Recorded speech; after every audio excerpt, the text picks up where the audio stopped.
Everyone, this is रक्षा रघुवंशी और इस section में हम इंडियन पॉलिटिक्स या राजनीतिक दल पॉलिटिकल पार्टीज के बारे में डिस्कस करेंगे। देखिए पॉलिटिकल पार्टीज कौन कौन सी है इंडिया में और ये पॉलिटिकल पार्टीज के सिंबल क्या है, इनको कौन सिंबल अलॉट करता है। पॉलिटिकल पार्टीज इंडिया के अलावा पूरे के पूरे विश्व में किस टाइप की पॉलिटिकल पार्टीज होते हैं, ये सभी चीजें हम यहाँ पर डिस्कस करने वाले हैं। तो चलिए स्टार्ट करते हैं। देखिए सबसे पहले तो पॉलिटिकल पार्टी या राजनीतिक दल होते क्या है, तो ये एक समूह होते हैं, ये एक संगठित समूह होते हैं, स्वैच्छिक संघ मतलब कि अपनी मर्जी से बनाया हुआ गया एक संघ और एक संगठित समूह होते हैं जिनके राजनीतिक विचार एक जैसे होते हैं। ठीक है, राजनीतिक विचारों को साझा करते हैं जो लोग, वो आपस में मिलकर एक समूह बनाते हैं, एक ग्रुप बनाते हैं। और वो कैसा होता है, राजनीतिक दल होता है, क्योंकि ये अपने राजनीतिक विचारों को साझा कर रहा है ना, तो ये राजनीतिक दल है, एक ग्रुप है। ठीक है, नंबर ऑफ पीपल्स मिलकर एक ग्रुप बनाते हैं जो अपनी अपनी जो भी पॉलिटिकल उनकी थिंकिंग है उसको साझा करते हैं। संवैधानिक साधनों के माध्यम से, जैसा कॉन्स्टिट्यूशन में लिख रखा है, उस तरह की चीजें करके ये राजनीतिक शक्ति हासिल करने का प्रयास करते हैं। ठीक है, और राष्ट्रीय हितों को बढ़ावा देने के लिए काम करने की इच्छा से बनाए जाते हैं। ठीक है, तो पॉलिटिकल पार्टीज क्या होती है, ऐसी पार्टी, ऐसे ग्रुप्स, कुछ लोगों का ग्रुप होता है जिनकी पॉलिटिकल थिंकिंग एक टाइप की होती है, सेम तरह की, और इसके साथ साथ जैसा कॉन्स्टिट्यूशन में दे रखा है उस तरह की चीजें करके ये क्या करते हैं, पावर लेने की कोशिश करते हैं, जैसे सीएम पीएम बनने की कोशिश करते हैं। इसके अलावा विधायक, सांसद ये सब बनते हैं। ठीक है, ओके। अब ये देखिए ये पॉलिटिकल पार्टीज हैं, जैसे कि ये एनसीपी का सिंबल है। ठीक है, कांग्रेस का, BJP, Shivsena, CPM, BSP, SP, JD, Janata Dal, ठीक है, सपा बसपा, ये जो पॉलिटिकल पार्टीज हैं, इंडिया में काफी सारी पॉलिटिकल पार्टीज हैं। तो ये जो पॉलिटिकल पार्टीज है ना, ये राजनीतिक दल ही है। जैसे कि एक तरह की थिंकिंग वाले जो लोग हैं वो आपस में एक तरह की पार्टी जॉइन करते हैं। ठीक है, अब किस किस टाइप की थिंकिंग होती है, इनकी कैसी कैसी विचारधारा होती है, कितने टाइप की पार्टीज होती है, वो देखते हैं। पहले तो हम पूरे नॉर्मल बात कर रहे हैं। ठीक है, हमारे देश में क्या है क्या नहीं है वो बात नहीं कर रहे हैं, हम नॉर्मल बात कर रहे हैं। एक होता है प्रतिक्रियावादी दल, रूढ़िवादी, उदारवादी और कट्टरपंथी। ठीक है, प्रतिक्रियावादी, रूढ़िवादी, उदारवादी और कट्टरपंथी। ठीक है, चार होते हैं। कट्टरपंथी कौन होते हैं, वो लोग जो अभी जिस तरह की पार्टीज हैं, जिस तरह की पार्टीज हैं देश में, उन सभी को उखाड़ फेंक कर एक नया आदेश स्थापित करने के उद्देश्य से बनते हैं। मतलब कि ऐसे लोग जो बोले कि अभी जितनी भी पार्टीज है ना, उनमें से कोई भी अच्छी नहीं है, सारे के सारे बेकार है, नन ऑफ देयर, इनमें से कोई सा भी हमें अच्छा नहीं लग रहा। हमें क्या करना है, नया पार्टी सिस्टम बनाना है, नई पार्टी बनानी है, वो बिल्कुल अलग से अच्छे तरीके से काम करें। ठीक है, उदारवादी वो होते हैं जो मौजूदा संस्थानों में सुधार के उद्देश्य से बनाए जाते हैं। मतलब कि ऐसे लोग जो क्या कर रहे हैं, जो चल रहा है ना, जो चीजें हैं वो उनको ठीक लग रही है और उनमें और डेवलपमेंट किया जाए और सुधार किया जाए। ठीक है, रूढ़िवादी पार्टियां वो होती है जो यथास्थिति में विश्वास रखते हैं, जैसी है वैसी में विश्वास रखते हैं। ठीक है, उनकी पहले से एक एजेंडा है, फिक्स्ड है, और वही एजेंडा में विश्वास रखते हैं। ठीक है, उनकी वही सोच में विश्वास रखते हैं। पुराने सामाजिक, आर्थिक और राजनीतिक संस्थानों से जुड़े हुए दल जो होते हैं वो प्रतिक्रियावादी होते हैं। जो पहले के सामाजिक, आर्थिक और राजनीतिक संस्थान जो पहले थे, ठीक है, उनसे जुड़े हुए दल जो हैं वो प्रतिक्रियावादी होते हैं। अब ये जो प्रतिक्रियावादी होते हैं, जैसे कि हमारे यहाँ पे हिंदू महासभा है, अकाली दल है, ये बहुत पुराने हैं और उन्हीं से जुड़ने वाले लोग। ठीक है, तो ये आपके प्रतिक्रियावादी होगा। रूढ़िवादी मतलब जो पहले की जैसी थिंकिंग थी उसी को लेके चलने वाली पार्टी, जैसे कि बीजेपी है। ठीक है, मतलब कि इसी पार्टी की जो थिंकिंग है वो पुरानी, उसको लेके चलने वाली। ठीक है, ऐसा नहीं है कि मतलब इसका मतलब ऐसा नहीं है कि पहले की सोच लेके चलना, नहीं, पहले की सोच नहीं लेके चलना, इनका जो मेन इनकी जो पार्टी की जैसी थिंकिंग थी वैसी। अब यहाँ पे कांग्रेस कैसी कांग्रेस है कि टाइम पे चेंज को एक्सेप्ट करने वाली। ठीक है, कट्टरपंथी मतलब कि उन ये जो है सारा पुराना खराब है, अब नया बनाया जाए। ठीक है, ऐसे सीपीआई और सीपीएम। ठीक है, अब इनकी विचारधारा किस तरह की होती है, तो आपकी तीन तरह की विचारधारा होती है। कैसी, दाएं, बाएं और केंद्रीय, मतलब कि लेफ्ट, राइट और एक होता है सेंटर। अब ये क्या है, देखिए हमारे यहाँ पे ये जो पार्टी, ये जो आपका है दाएं बाएं विचारधारा, ये किस तरह से है। एक तो आपने ये देख ली इस तरह की पार्टी। अब जो प्रतिक्रियावादी दल होते हैं वो उनको दाएं विचारधारा या दक्षिण पथ बोला जाता है। रूढ़िवादी ये भी दक्षिण पथ या दाएं, उदारवादी इसको केंद्रीय और वाम दल ये कट्टरपंथी। क्यों बोला जाता है, देखिए यहाँ पे आप ये देखें कि पहले फ्रांस में की जो पार्लियामेंट थी वहां पे क्या हुआ था, तीन पार्टी, मतलब जैसे बीच वाला, हमारे यहाँ पार्लियामेंट देखेंगे तो उसमें बीच में सीट होती है, इधर लेफ्ट साइड में सीट होती है, इधर राइट साइड में सीट होती है, ठीक है। तो जो लोग राइट में बैठे होंगे उनकी थिंकिंग जैसे भी हो, अभी हमने बात की कैसे लोग हैं, एक थिंकिंग वाले लोग राइट में बैठे होंगे तो राइट विंग बोला जाएगा उनको, जो लेफ्ट में बैठे होंगे उनको लेफ्ट विंग बोला जाएगा, और जो सेंटर में बैठे होंगे उनको सेंटर बोला जाएगा, बेसिकली सेंटर में है वो, ठीक है। तो अब जो लोग सेंटर में बैठे हुए थे, जो बीच में बैठे हुए थे, जो कि कौन से थे उस टाइम पे, उदारवादी दल के लोग थे, तो उनको केंद्रीय बोला गया। इस तरह की विचारधारा वाले जो राइट में बैठे हुए थे वो प्रतिनिधिवादी और रूढ़िवादी लोग बैठे हुए थे, तो उसके लिए इस तरह का नाम आ गया। और जो लेफ्ट में बैठते थे उनको वामदल या लेफ्टिज्म या फिर आप बोल सकते हो लेफ्ट विंग में बोला, ठीक है। अब इंडिया में उसी को अगर हम कंपेयर करें तो लेफ्ट विचारधारा जो थी वो आपकी सीपीआई में हो गई। अच्छा, कौन सी विचारधारा वाले लोग, ये वाले लोग बैठे हुए थे, ये लेफ्ट में कौन से बैठे थे, कट्टरपंथी दल के लोग बैठे हुए थे, ठीक है। ये उदारवादी वाले सेंटर में बैठे हुए थे, ठीक है, ठीक है। तो आपके लिबरलिज्म सेंटर में हो गया, ठीक है, लिबरलिज्म सेंटर में हो गया। और उसके बाद सोशलिज्म आपका किस में हो गया, लेफ्ट विंग में हो गया, सोशलिज्म, लिबरलिज्म, ठीक है। उसके बाद कंजर्वेटिव जो लोग थे वो आपके आ गए, ठीक है, रूढ़िवादी विचारधारा वाले। फिर राइट में तो जैसे कि बीजेपी आपका राइट में आ गया, रूढ़िवादी विचारधारा में आ गया, ठीक है। तो इस तरह से आपका लेफ्ट में आ गया ये आपका सोशलिज्म, सेंटर में जो है वो कांग्रेस, दोनों लिबरलिज्म है, दोनों को मानने वाले। तो इस तरह की विचारधारा को लेफ्ट राइट और आपने केंद्रीय है उसमें, ठीक है, सेंटर में। क्लियर हो गया। अब हम देखते हैं इसके अलावा, ये तो हमारी विचारधारा के हिसाब से हमने पार्ट्स में डिवाइड कर दिए 4 में। इसके अलावा और किस तरह की पार्टी सिस्टम होता है? एक पार्टी सिस्टम होता है पूरे देश में, 2 पार्टी सिस्टम होता है और बहुदलीय पार्टी सिस्टम होता है। मतलब कि पूरे देश में एक ही पार्टी है, पूरे देश में 2 पार्टी है बस, और देश में बहुत सारी पार्टी है। 1 पार्टी सिस्टम, 2 पार्टी सिस्टम और multi party system. 1 party system, इसमें सिर्फ और सिर्फ एक ही सत्तारूढ़ दल होता है, एक ही पार्टी है, और कोई भी विरोधी दल की अनुमति नहीं होती, कोई और पार्टी नहीं होती। जैसे कि पहले यूएसएसआर में हुआ करता था, चीन में सिर्फ एक ही पार्टी सिस्टम है, ठीक है, वही पार्टी चलती है, ठीक है। एक पार्टी सिस्टम जैसे चीन में है।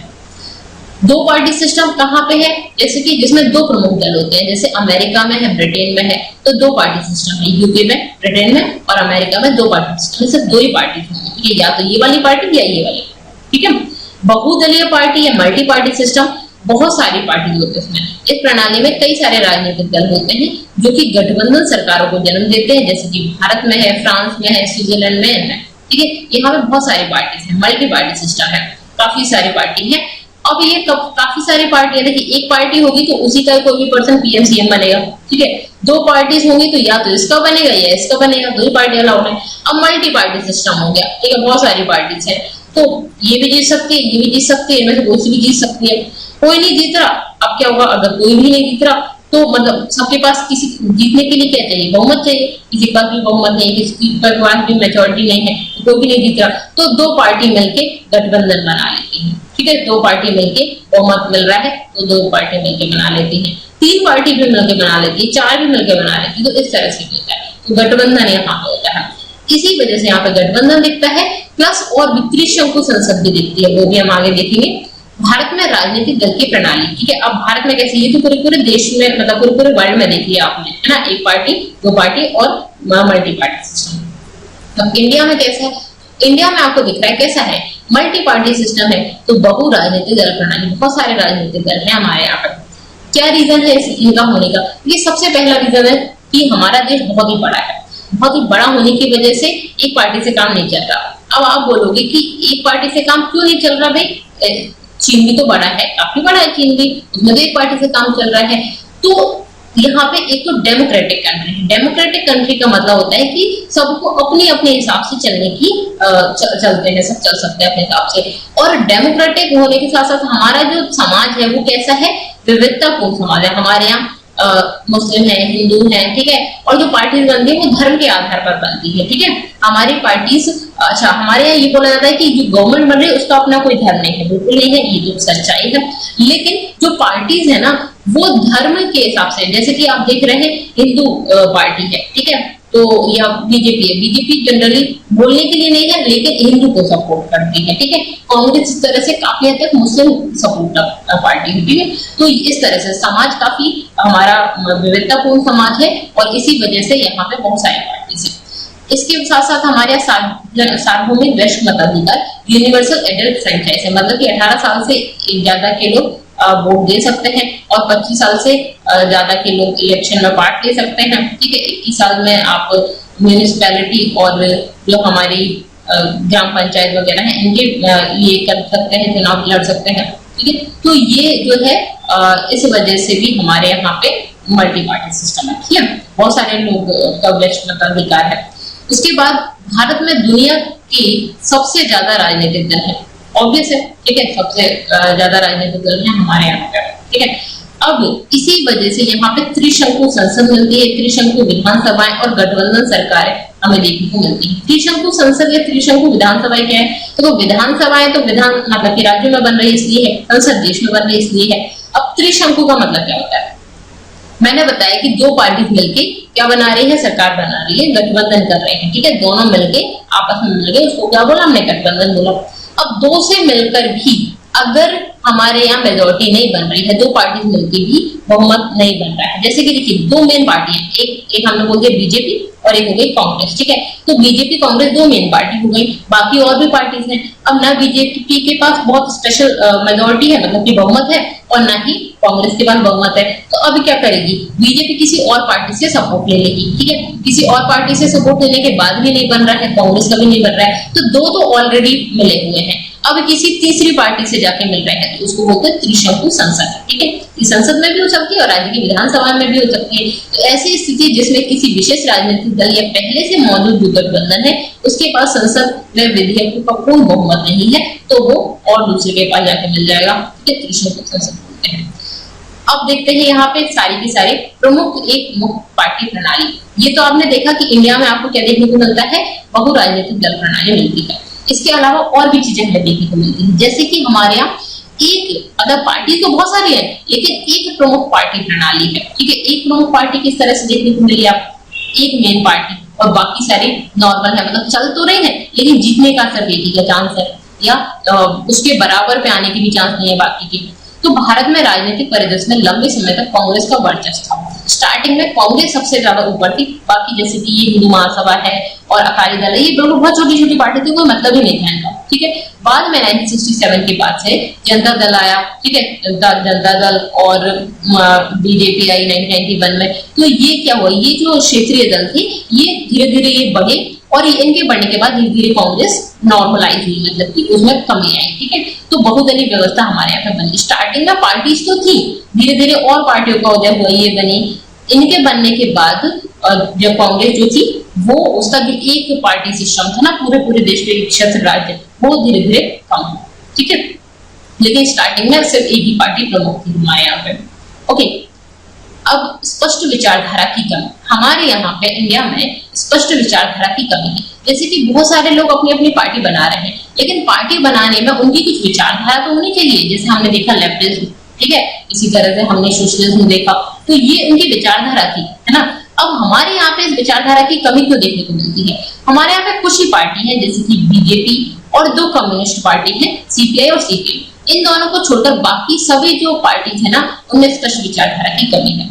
इनफैक्ट आप कभी कभी देखेंगे ये पार्टीज अपनी सत्ता के लिए अपनी जो थिंकिंग है ना, जो इनकी विचारधारा उससे बिल्कुल अपोजिट काम कर लेते हैं। दो बिल्कुल अपोजिट विचारधारा वाली ये पार्टी आपस में मिल गई, ठीक है, सिर्फ और सिर्फ गवर्नमेंट बनाने के लिए, ठीक है, सत्ता में आने के लिए। तो ये भी एक बड़ा दिक्कत देखने को मिल रही है आजकल, जैसे महाराष्ट्र में देखने को मिली, ठीक है। अब लगभग हर पार्टी लोकतंत्र की बात करती है, धर्मनिरपेक्षता की बात करती है, समाजवाद की बात करती है, गांधीवाद की बात करती है। लगभग हर पार्टी, इनकी कोई एक स्पेशल विचारधारा नहीं है, ठीक है। लोकतंत्र की हर कोई बात करता है तो लोकतंत्र ऑब्वियसली हमारे, धर्मनिरपेक्षता की बात करती है हर पार्टी के, हमारा कोई अपना धर्म नहीं है। समाजवाद की हर पार्टी बात करती है, गांधीवाद की हर पार्टी बात करती है, गांधीवाद को सपोर्ट करती है सारी की सारी पार्टी। तो हर पार्टी एक ही तरह की बात कर रही है, कोई एक स्पष्ट विचारधारा नहीं है, ठीक है। हर पार्टी का मार्गदर्शन केवल एक विचार से होता है। क्या विचार है वो? कि भाई हमें तो गवर्नमेंट बनानी है, सत्ता पर कब्जा करना है। हमारे यहाँ पे ये मेन देखने को मिलता है। इसी प्रकार राजनीति व्यवहारिकता की ओर अग्रसर विचारधारा के बजाय मुद्दों पर आधारित हो गई है। मतलब कि यहाँ पे अपनी पार्टी का कोई एक स्पेशल थिंकिंग नहीं है कि ये हम काम करेंगे, हमारी इस तरह की थिंकिंग है, हम देश को इस डायरेक्शन में लेके जाएंगे, जबकि उनका क्या है, मुद्दे हो गए हैं। जैसे कि अभी आप देखो तो चीन, भारत चीन का मुद्दा ही चलता रहता है, ठीक है। जो मेन मुद्दे हैं वो उनसे भटकते हैं और कुछ भी मुद्दा चल रहा है। मतलब कि यहाँ पार्टी का काम क्या हो गया कि हमें किसी भी तरह से जनता जिस चीज को पसंद करे ना, हम उसके सपोर्ट में हो जाए बस, ठीक है। भले ही जनता को खुद ही नहीं पता हो कि वो किसको पसंद कर रही है, क्योंकि जनता तो उस हिसाब से करे ना जैसा मीडिया दिखा रही है, ठीक है। चलिए।